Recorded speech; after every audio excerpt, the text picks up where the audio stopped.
My name is Victor Furman. Some call me The Voice. I've always been fascinated with human nature, spirituality, science, and the crossroads at which they meet.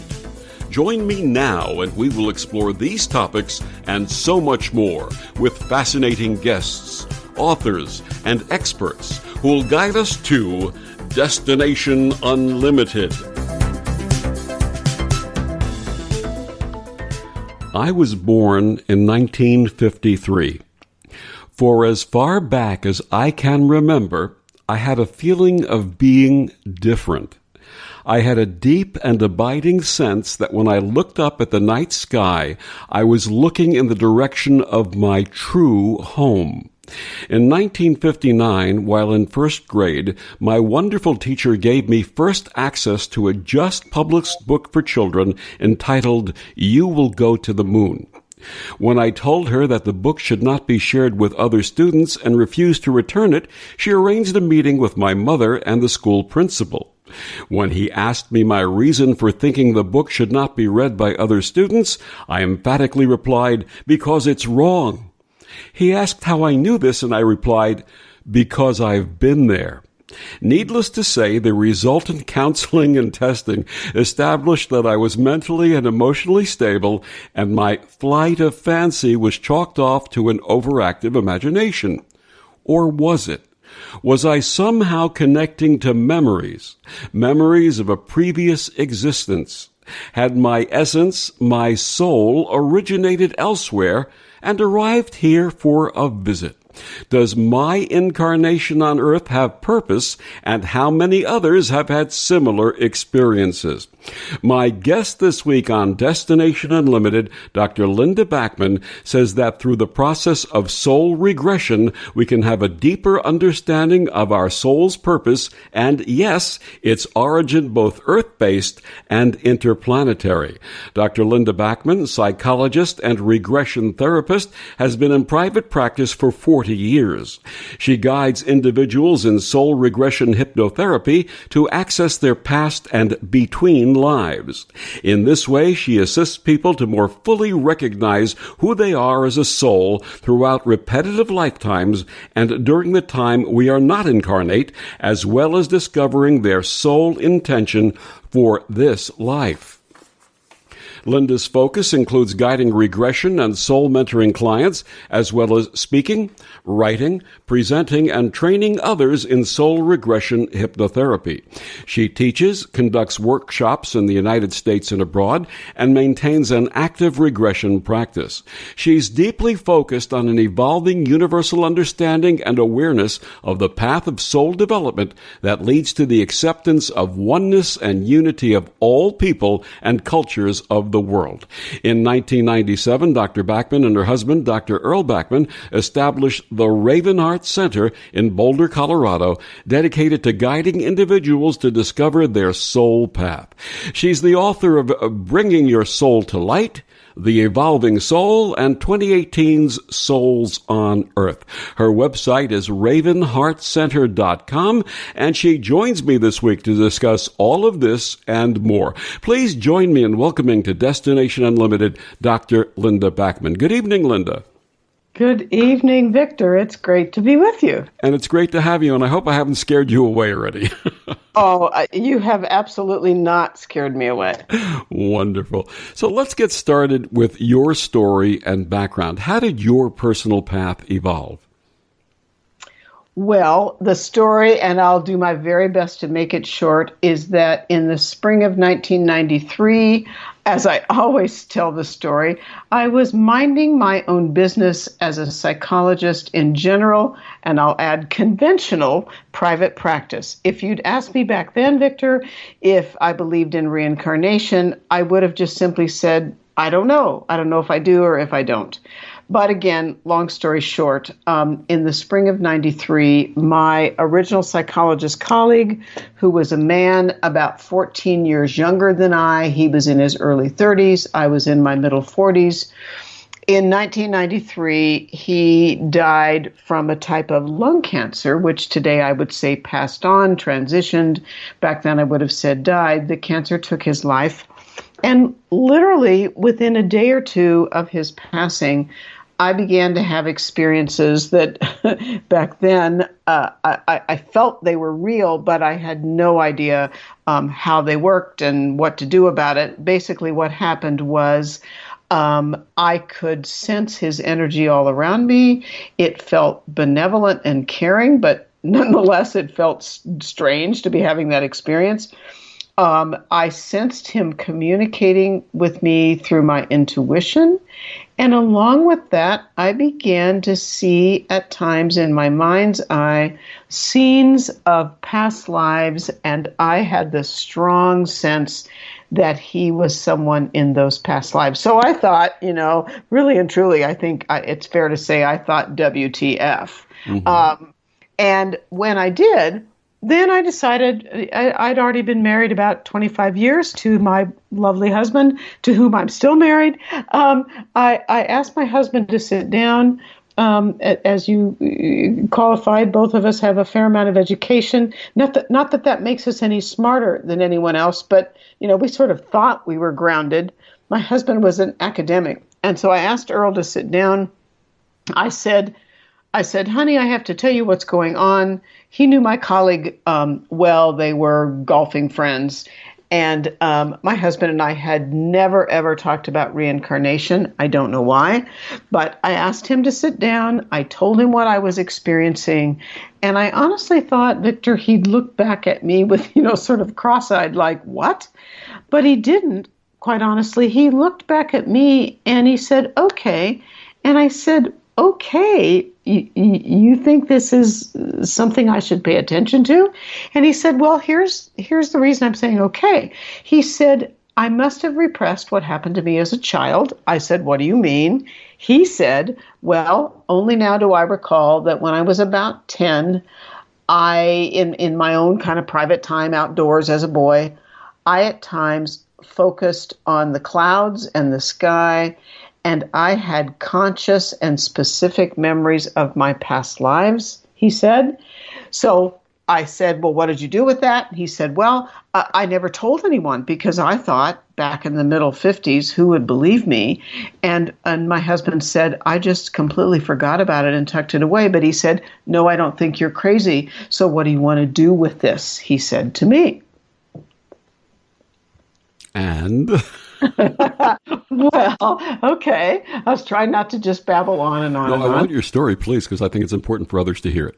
Absolutely. So he basically just supported me and said, look, if you're interested and you want to go learn more about past lives, reincarnation, the soul, what happens when we die, he said, go for it. And he said, I'll go with you. He is not a psychologist by training. He's a political science professor. He said, I'll go with you to programs and courses. I won't go with you. Do what feels right to you, and we'll go from there. Well, that was beautiful because essentially he just gave me carte blanche to go for it. I must admit, I was nervous. I thought, back then my psychology private practice consisted mostly of, again, as I said, it was conventional and not spiritually oriented or not regression oriented. Back then, most of my clients were referrals from medical doctors. So I thought, oh my goodness, if I go in this supposedly crazy direction, my whole practice will dry up, and that'll be the end of Linda Backman, psychologist, having a regression practice. But the bottom line is, I was so fascinated, Victor. I was so eager, and today, of course, I have a much broader perspective of why all that happened. But I was so eager to learn more. It's kind of like the horse, getting close to the barn. I couldn't slow myself down. I had to read, I had to study, I began to take workshops. And long story short, I've been guiding soul regression since late 1993. Couple of follow-ups to that. You had talked about not having a consciousness of this prior to that episode, and also about Earl's early childhood experience and sort of being put to sleep. There's a concept in Buddhism called readiness in time, which says that when we are ready to receive certain information or take on certain activities, it'll come to us and we'll open to those activities. Is that something that you're sensing about this? Oh, I mean, completely. My perspective today, of course, is much, much broader and deeper understanding. What I believe to be true is that my soul was already on its path. I mean, obviously, of course, I was a soul and body at that time. But my understanding is that I've understood a lot of spiritual things in past lives. I've had lives where I taught some of these concepts or espoused some of these concepts, and that, here, this will probably get it to be more clear. As the years went on and I dove deeper and deeper and deeper into soul work, regression work, and that sort of thing, at a certain point, I learned how to communicate with my own spiritual guides. And at one point, I don't know, in the last 5 to 8 or 10 years, I asked my guides, I said, well, so, was I just wasting my time all those many years, prior to my middle 40s, doing conventional work and not understanding the soul or past lives or reincarnation or interplanetary existence? Was I just essentially wasting my time? And my guides just kind of jumped on that and said, absolutely not. They said, you had to walk the journey. In your case, Linda, you needed to walk the journey of what looked like a normal life, which in many ways, I've had a lot of conventional aspects of my life. You needed to walk that sort of, you might say, grounded, normal journey, because it prepared you and gave you, theoretically, and gave you credibility to step into this type of work. So I really believe that many parts of our life are pre-planned. Many parts of our life are not pre-planned. I don't want people out there thinking everything that happens to them is predestined. But some, I know today from having guided past life and soul level regression for so long, and with innumerable clients, I know today that we do have a pre-birth plan. We can go against it. We have free will when we get into body, so we don't have to follow it. I mean, obviously, we're born in certain ways. We're born geographically where we're born to the parents to whom we're born, blah, blah, blah. So I felt like essentially that I was on a path that to some degree, it's sort of like the fork in the road was placed in front of me in 93, and I had the option to choose where to go. And we will follow up on that point. My guest this week on Destination Unlimited, Dr. Linda Backman. We're talking about soul regression. We'll be back with more of Linda after these words on the OMTimes radio network.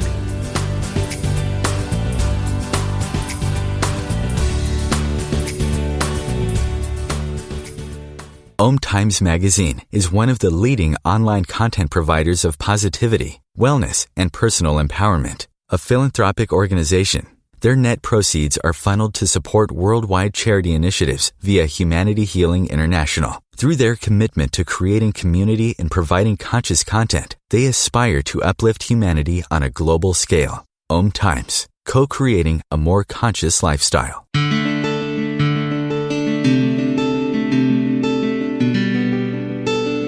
Back on Destination Unlimited, my guest this week is Dr. Linda Backman, and we're talking about soul regression.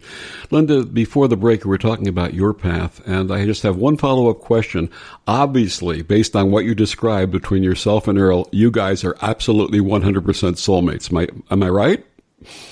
Well, that's a great question, Victor. Of course, every question leads to a longer answer. So, when we talk about the term soulmate, I so often then flip that back to the person who asked me that question and say, what do you mean by soulmate? But let me just, I think I can kind of answer it in a broader way, as you might imagine. So having guided, obviously, a great deal of regression, what I understand is that as a soul, when we begin our cycle of incarnations to grow and evolve as a soul, we essentially belong to what I like to basically call a soul pod, or call it soul homeroom.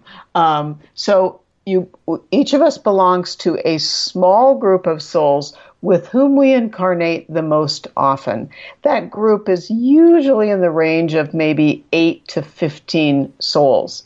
In that group will be some of those 8 to 15, or so souls. In that group will be 1 or 2, occasionally 3, but usually 1 or 2 other souls with whom we have the most lives, or with whom, we know them, we have the greatest familiarity because we've had lifetime after lifetime after lifetime. So, our human culture uses this term soulmate, and to some extent it becomes, of course, as I'm sure you know, overly romanticized. When I talk about soulmate, I think of that as who is that one soul, or who are those 2 souls that you know the most well, if you will, because you've had so many lives with them.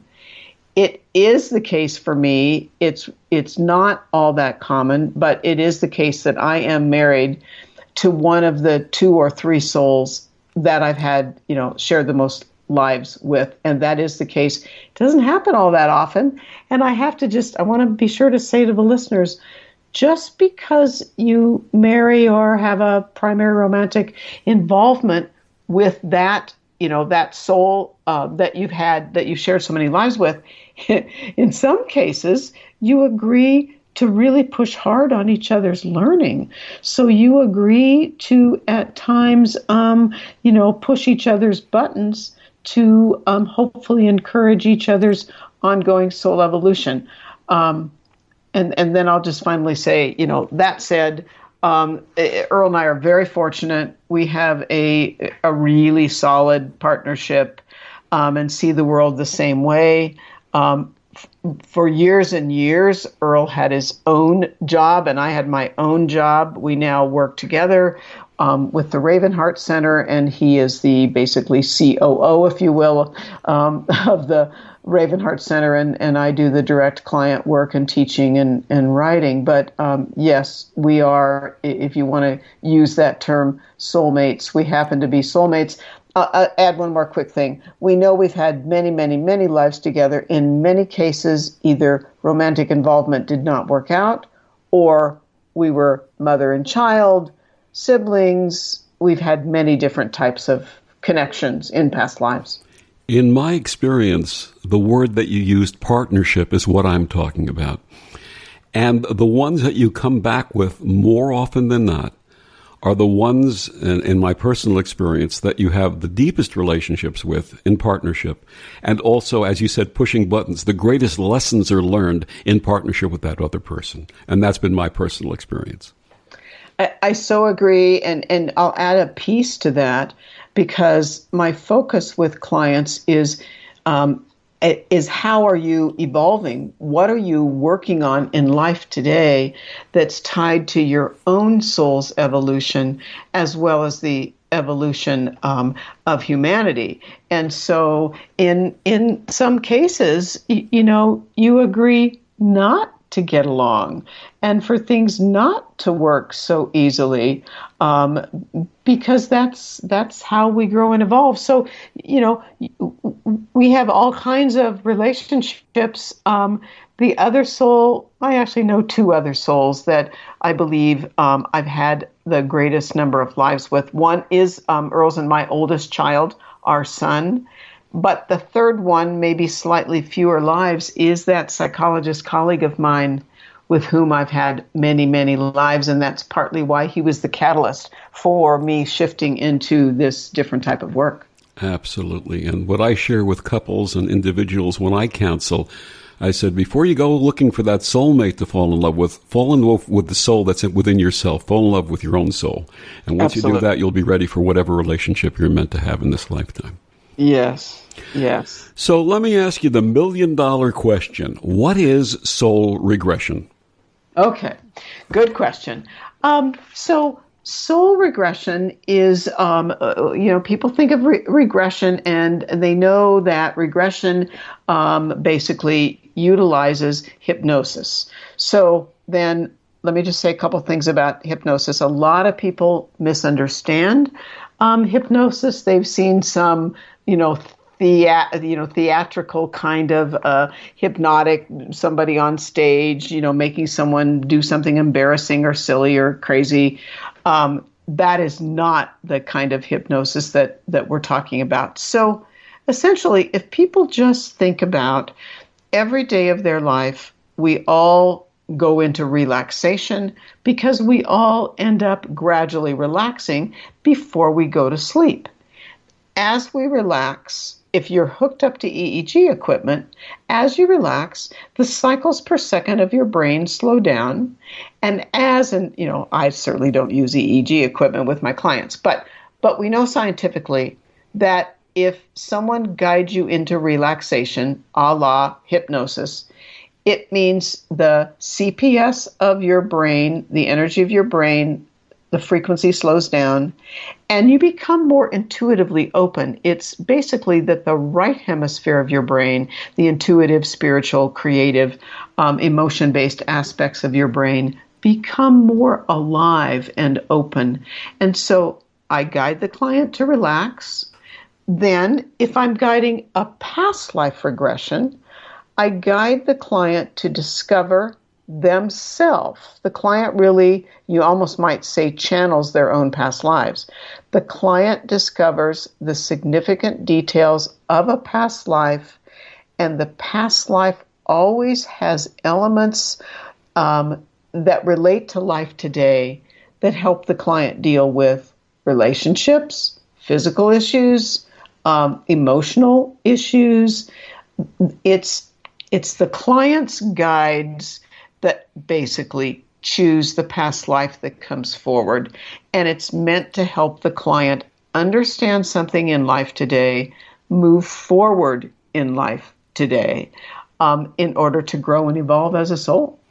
How do your clients come to realize that they seek this process? In other words, are you saying, how do they decide they want this process, and then how do they find me? Well, we know how we're going to talk about how they find you before the break, but what's the motivating factor when someone comes to you for this? Oh, okay. Motivating factor is essentially resolving something in their current life that they can't base on something that happened in the past in life today. So it's resolving a relationship issue that may be tied to a past life with that soul. It's resolving, like I've been a CPA for 17 years and I do fine, but I've always wanted to study and learn to be, or go and, open a pie shop or, whatever it might be. Or where do these musical skills come from? Does that tie to past lives? What is this physical challenge, this health issue, or this, and it can be an organic health issue, or it can be a woman I worked with today. We discovered she had a past life where it was in Native American times, her throat was slit. She's always had pain in her throat that's never been explained. So, et cetera, et cetera. The past life always connects back to something the client needs to either release, which is what we call karma, or embrace, which is what we call dharma, meaning something they accomplished in a past life, like a skill or something like that, that they don't think they know anything about, but they do from past lives. Do you ever get referrals from traditional therapists? Moderately often, yes. That's fascinating. In your regression practice, how did you learn that we incarnate both on Earth and not on Earth, or what you call interplanetary?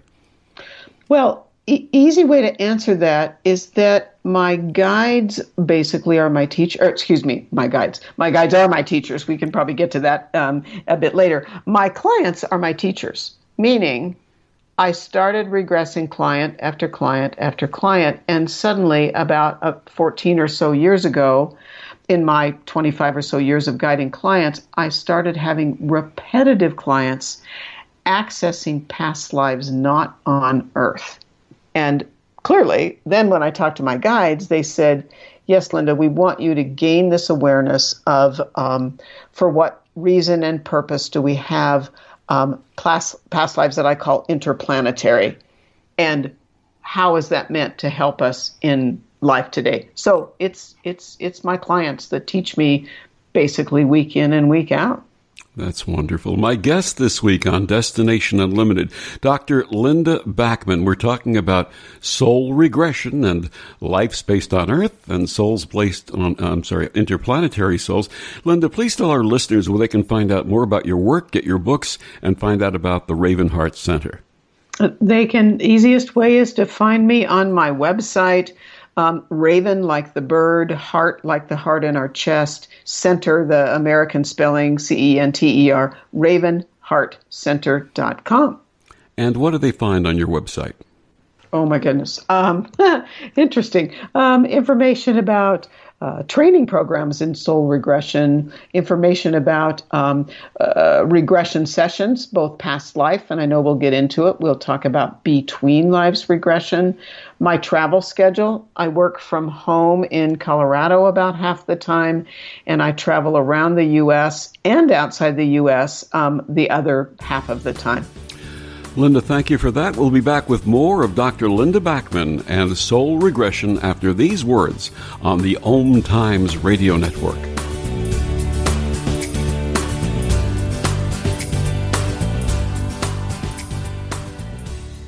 This is OTR-FM, part of the IOM radio network. Humanity Healing International is a small nonprofit with a big dream. Since 2007, HHI has been working tirelessly to bring help to communities with little or no hope. Our projects are not broad mandates, nor are they overnight solutions, but they bring the reassurance that no one is alone and that someone cares. To learn more, please visit humanityhealing.org. Humanity Healing is where your heart is. Tune in to the Practical Intuitive, Mind, Body, Spirit for the Real World with me, host Robin Fritz, Mondays at 2 p.m. Pacific, 5 Eastern. I'll cover personal and business intuition, animal communication, mediumship, space clearing, past life regression, shamanic insights, energy healing, soul choice, and more, all to help you tap your own intuitive and healing skills. No ifs, ands, or buts. So I'm a cat, and I just moved in with this new human, and she's got this little toy she's always playing with, all day long. Tap, tap, tap, tap, bloop, bloop. She can't put it down. There it is. Oh, and get this. She even talks to it. Last week, she asked it for Chinese, and guess what? Egg rolls showed up. Like magic. Humans have cool toys. A person is the best thing to happen to a shelter pet. Be that person. Adopt. Brought to you by the Ad Council and the ShelterPetProject.org. Adopt US Kids presents What to Expect When You're Expecting a Teenager. Learning the lingo. Jelly. Jelly adjective. Jelly is a shorter, better way to say jealous. As in, Chloe, I am like so jelly of your unicorn phone case. You don't have to speak teen to be a perfect parent. Thousands of teens in foster care will love you just the same. Visit adoptuskids.org. Brought to you by the U.S. Department of Health and Human Services, Adopt US Kids, and the Ad Council.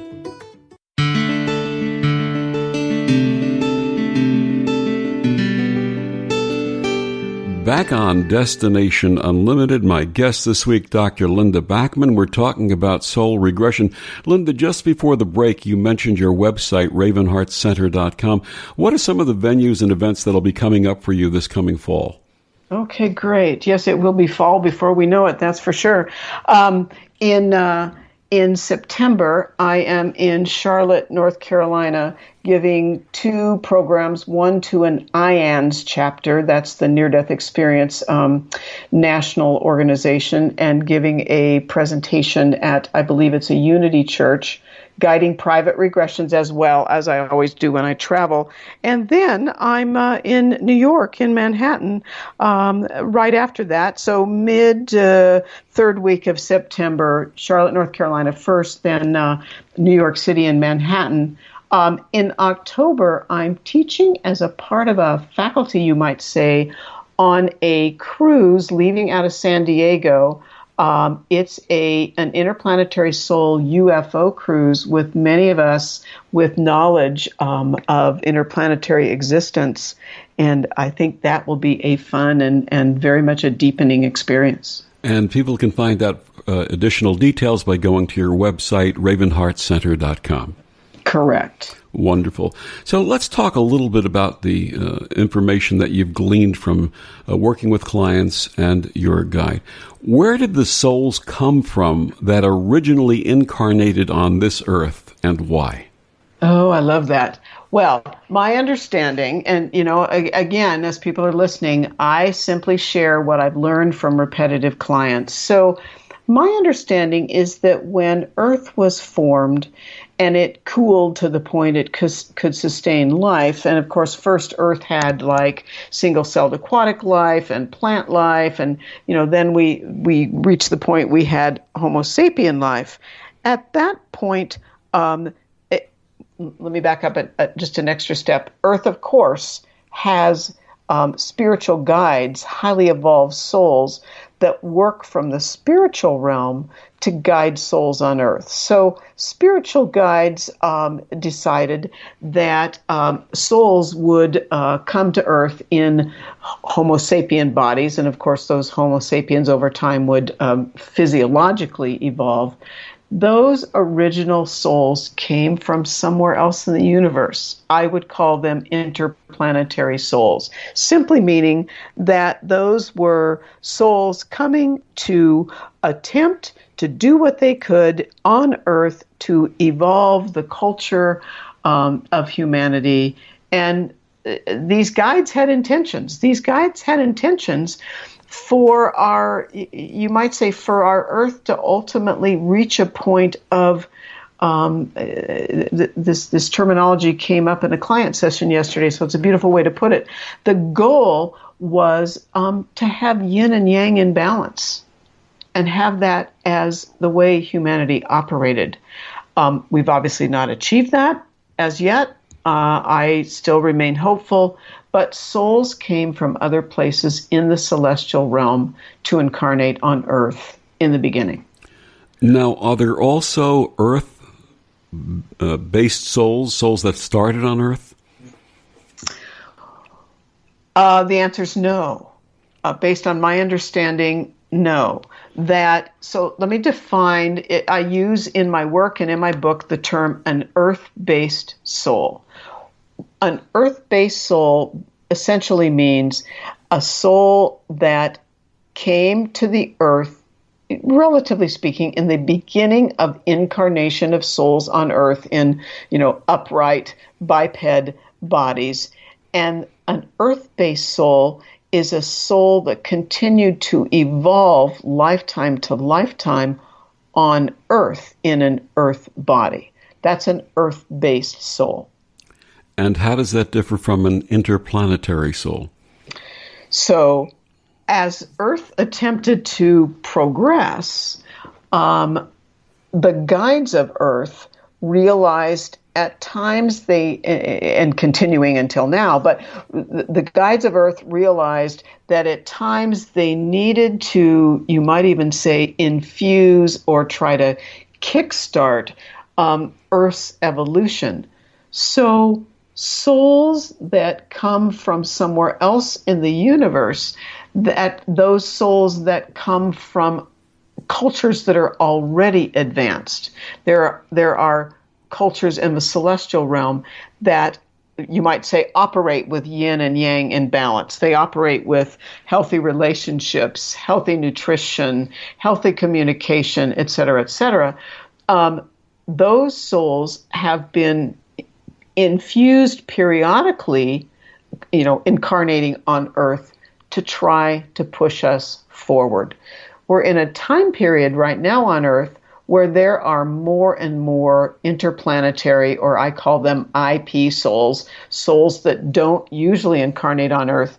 There are more and more IP souls coming to Earth because the guides of Earth are concerned, basically.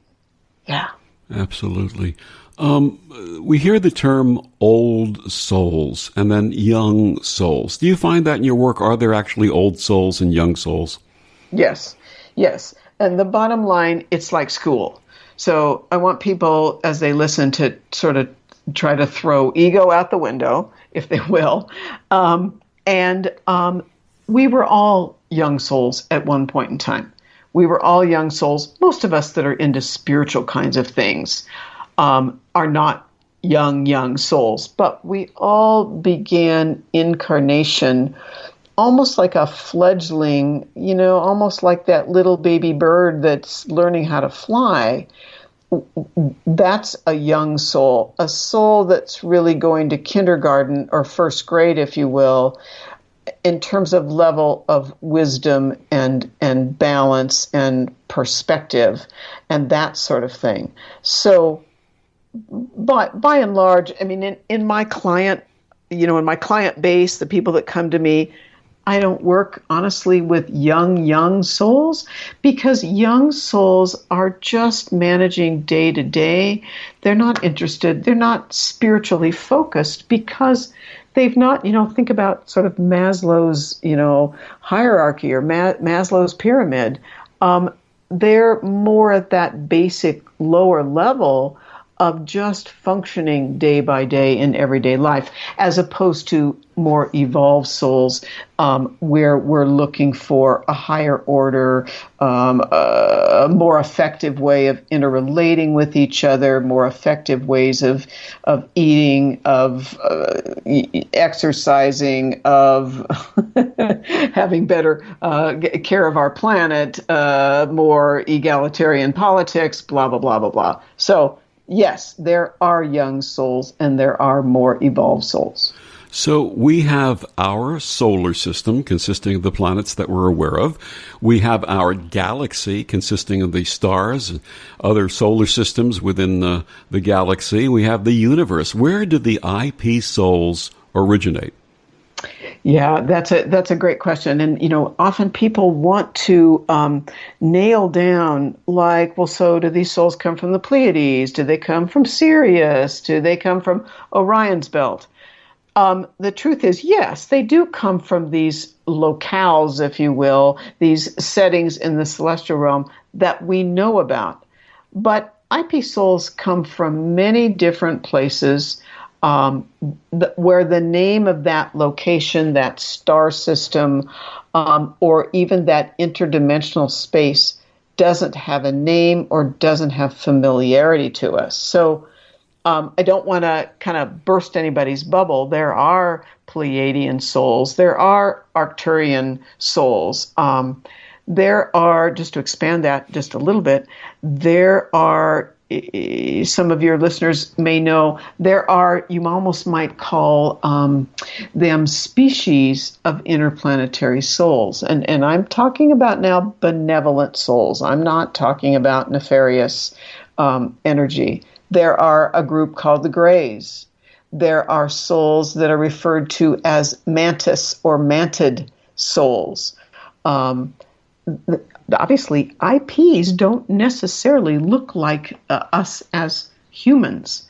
But the bottom line, just one really important piece for listeners to know and hopefully embrace, is that when an IP soul comes to Earth, it's an IP soul coming from an evolved culture, bringing their evolved perspective to try to assist humanity.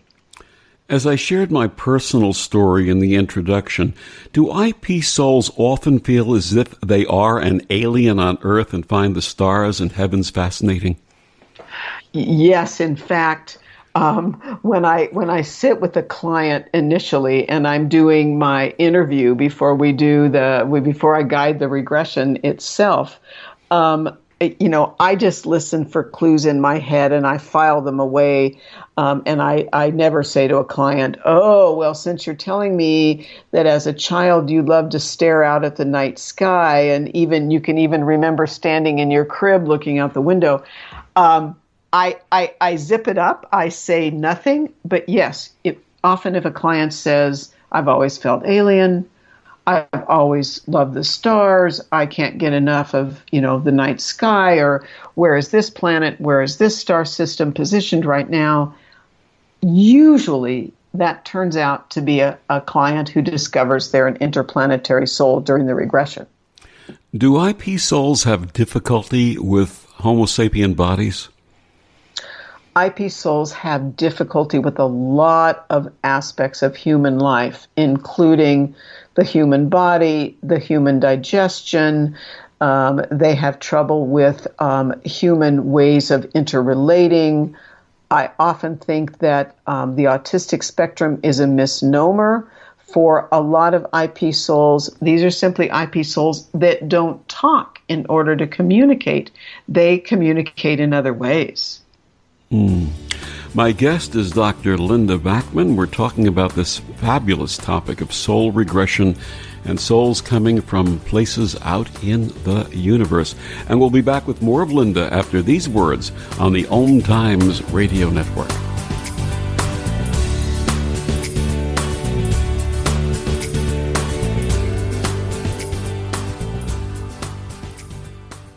Ascending Hearts is no ordinary dating site, but a spiritual dating site with a purpose, to link you with your soulmate. We engineer the serendipity so you can trust that you will attune with someone that has the same matching vibration as you. Ascending Hearts, the conscious dating site for the spiritually aware. Try Ascending Hearts for free, ascendinghearts.com. Hi, I'm Kelly Fox, host and astrologer of The Astrology Show. Each week, I'll give you access to the current transits, which are a valuable tool that provide astrological information to help unlock the potential each of us has. Understanding the stars can help steer us in the right direction to make better informed choices. So if you're wondering what's going to happen in your week ahead, be sure to tune in to The Astrology Show for guidance, Mondays at 9 p.m. Eastern Time. Imagine being fired because of who you love. Imagine being denied medical treatment because of who you marry. Imagine being evicted because of who you are. Millions of Americans don't have to imagine this. They have to live it. Because in 30 states, it's legal to discriminate against LGBT people. Get the facts at beyondido.org. Brought to you by the Gill Foundation and the Ad Council. Hello, I'm Sandy Sedgbeer, host of OMTimes magazine's flagship radio show, What is Going On? My passion is sifting through information, research, and innovations from new thought teachers, speakers, and researchers pushing back the boundaries of what we know about life, energy, metaphysics, and the universe. I love shifting perceptions about who we are, why we're here, and how quickly impossible becomes normal when we open our minds, expand our awareness, and accept that the only limits that exist are those we place upon ourselves. So if you're the kind of forward-thinking, eager investigator of what lies beyond the current reality that most perceive, why not make a date to come play with me in the field of possibilities at 4 p.m. Pacific Time, 7 p.m. Eastern Time every Thursday, and together we can discover what's really going on.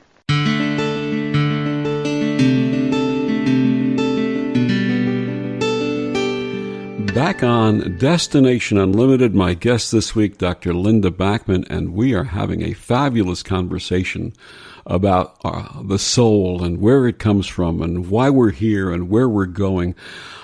What are the most common signs of an IP soul embodied on Earth? Okay. Lots of different signs. As we've already sort of mentioned, Victor, the strong interest in the sky, the stars, feeling really alien here. And I know I say that, and for a lot of advanced souls that might be earth-based, and, remember everybody, no ego to advanced souls. It's just, you have to go from grade 1 to 2 to 3 and so on and so forth. But IP souls tend to be fascinated with astronomy, astrology. They tend to feel like life here is very kind of odd, or the way people relate doesn't make sense to them. They are usually very, very wise in one way or another, and they might be, and this is often the case for IP children, they may be extremely skilled in math and structural things, and very, very somewhat delayed in reading and, their ability to read and write. That does happen for IP souls. So there's something very gifted. I often think about that adorable little girl that Ellen DeGeneres has had on many times. She knows the presidents and the vice presidents of the United States historically backwards and forwards. She can tell you almost anything and everything about them. I'll bet she's an IP soul. Then the flip of all this, Victor, is that IPs at times, I kind of hate to use the word struggle, but in fact that does happen. IPs struggle with, not, if you're an IP and you're listening or you think you're an IP, you're not going to tick off all these boxes. These are possibilities. Autoimmune disorders, allergies, sleep disturbance, digestive issues, all kinds of kind of challenging conditions, in some cases, just like you mentioned, Victor, that might be unusual. Often IPs are rather unto themselves. They're not, big group people. They often like to spend a lot of time by themselves. There are some IPs that I have worked with that almost can't be out with people. That's not the case for all IPs, but some are rather agoraphobic. Some have advanced degrees and almost live like a hermit. But they always see the bigger picture of life. Are you aware of any famous IP souls in history? Well, it to some extent, it would be guessing. The first one that pops in my mind when you say that is Stephen Hawking. Mm. And I would strongly have the hunch that Stephen Hawking is an IP soul. Part of the problem is that, maybe it's not a problem, but because I'm a regression therapist, my goal is to guide the client to discover their past lives and then work at the soul level with their guides. And that's how we learn what, basically is the origin of their soul. It's funny. I'm working on. I guess I forgot to mention this because it's in the planning stages. I'm putting together a virtual course. I often teach virtual courses. I'm putting together a 5-week virtual course, and teasingly, it has a formal title, but the sort of teasing title is "What color is your soul parachute?" Which means, which basically means, are you an earth-based soul, and what does that mean about your current life? Are you an interplanetary soul? And what does that mean about your current life? And then there's a third category of souls, which we probably don't have time to get into to any major extent.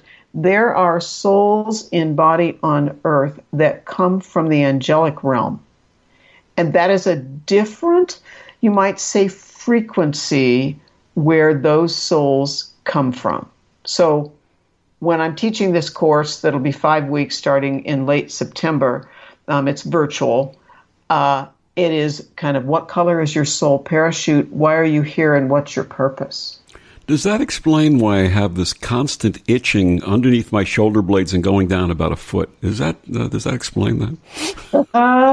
Very interesting. And you think something's missing there? Well, something either is missing or something wants to sprout. I think that's for me. Exactly. Do we IP souls, and I'm saying that collectively because I happen to know without going through your process that that's what I am, do we arrive on the earth together? So, Victor, in other words, do you come as groups? Come as groups, yeah. The best answer to that is usually no. Yes, so that leads into all kinds of fascinating information. And I'll just say, so I don't forget to say it, my third book, Souls on Earth, is filled with client material from interplanetary souls. So there are a number of my clients that are IP that have come to Earth. They come from a particular celestial location, and they are basically scouting what it's like to be in body on Earth, because that celestial location, from which they come, the guides of that location are wanting to send more of that type of IP soul. And occasionally my client is a scout, so to speak. Now, that's not always the case. But maybe the best answer to your question is yes, at times IPs come as groups like Pleiadian souls or Arcturian souls. But often when I work with IPs, they don't tend to know a lot of other people/souls like themselves, which, then it leads to the question, and of course we could have conversation that went on and on and on, but it leads to the question of, does an IP child tend to have IP parents? So the quick answer to that is, in my experience, an IP child will either have two Earth-based parents or will have one IP parent and one Earth-based parent, because that Earth-based parent gives grounding. And in some cases, then, if there's an IP parent, that gives that level of awareness or understanding. But by and large, IPs don't know a lot of other IPs. Let's talk about children for a second, because that's a topic that has been discussed from time to time on Destination Unlimited. For example, when a child manifests or shows a deepened sense of intuition or empathy, how do you support a child who is an IP soul? Well, first of all, you obviously, it's so important to not pigeonhole them or categorize them or think there's something wrong with them.